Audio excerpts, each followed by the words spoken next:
A very good afternoon. The topic is postmortem of politics. And when we hear the word politics, we hear a gamut of words like leftist, rightist, communist, capitalist, and socialist to describe different political ideologies.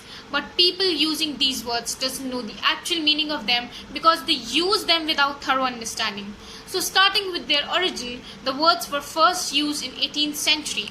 France had monarchy back then, so some people supported monarchy and some opposed it. The French parliament had a seating arrangement in such a way that people sitting in right were in favor of the monarch and people sitting in left were deeply desiring a revolutionary change. So that's how we got the terms left and right. For right wing, the words used are conservatives, establishment supporters, upholders of existing system, and on the other hand, for left wing, words like reformists, communists, etc. The ones belonging to the left wing are of the strong opinion to separate religion from the government. They oppose death penalty and want to increase taxes on rich and generally support globalization and are pro-immigration.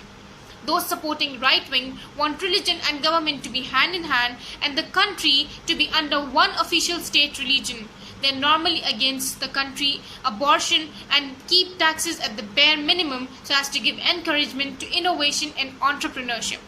They are pro-immigration and want to keep it restricted so that as soon as possible the country's culture can be conserved.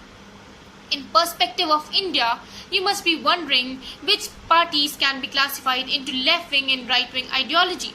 In case of socially left-wing or right-wing, in aspect of religion, mainly three parties emerge in India: BJP, Shiv Sena and AIMIM.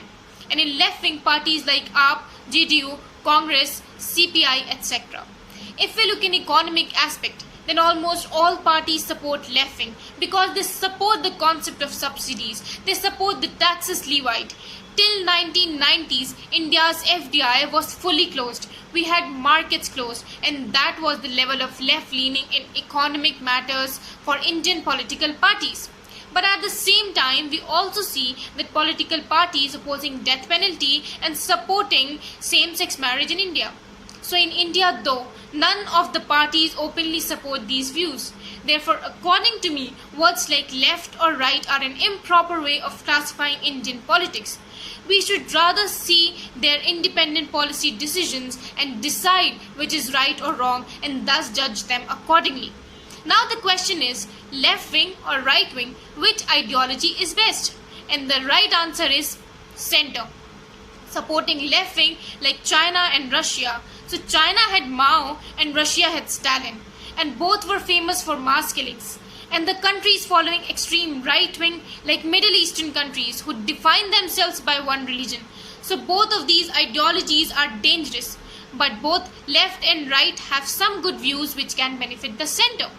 For example, it is better to be economically right-wing as it keeps the country's market open.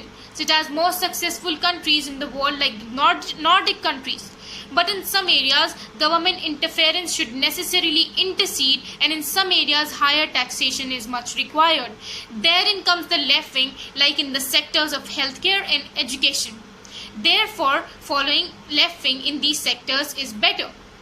So concluding, I would say Indian politics and political parties are too diverse to be restricted by labels like left and right.